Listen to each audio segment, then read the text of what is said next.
Hi, and welcome to this applied titration exam question.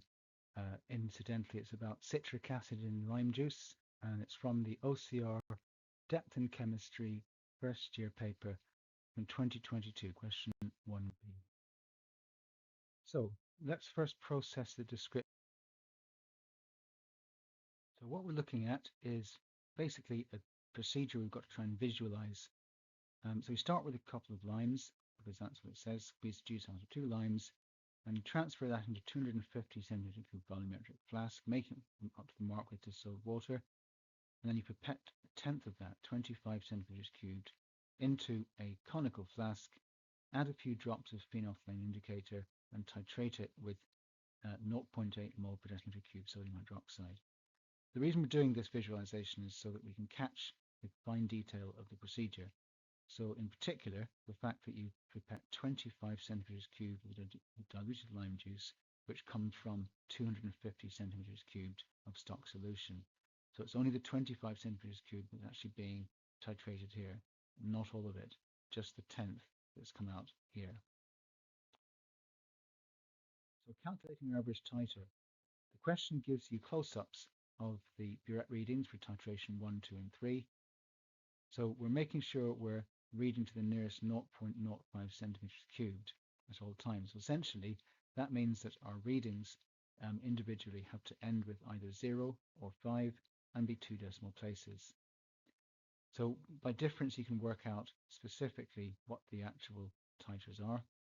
And looking closely, you can see that 2 of them, titration 1 and titration 3, are within 0.1 centimeters cubed of each other. So those are what we call concordant results. So you put in the titration readings and the difference that you've just worked out into the table, and then you used just the concordant titers, not the one in the middle, the 27.55. This one is not concordant with either 27.30 or 27.40.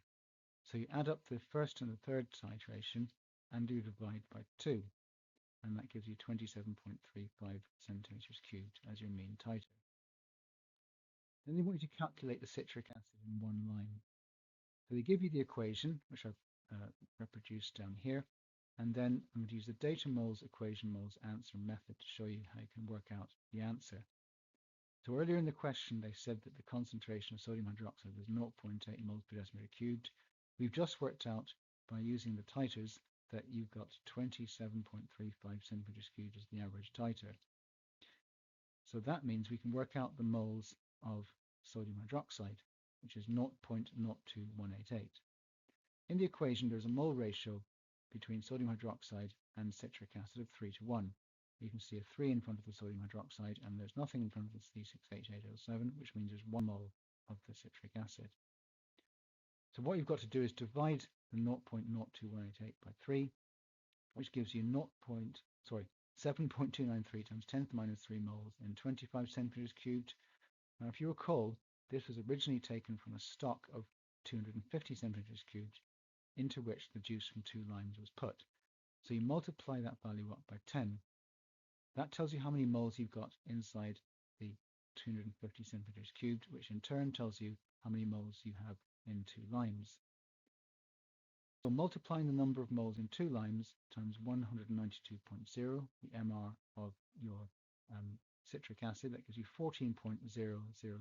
So that's in 2 limes. So in 1 lime, you have 7.0016 grams. Okay, hopefully it's been a useful look at an unstructured and applied example. As always, thanks for listening. Until next time, see you soon.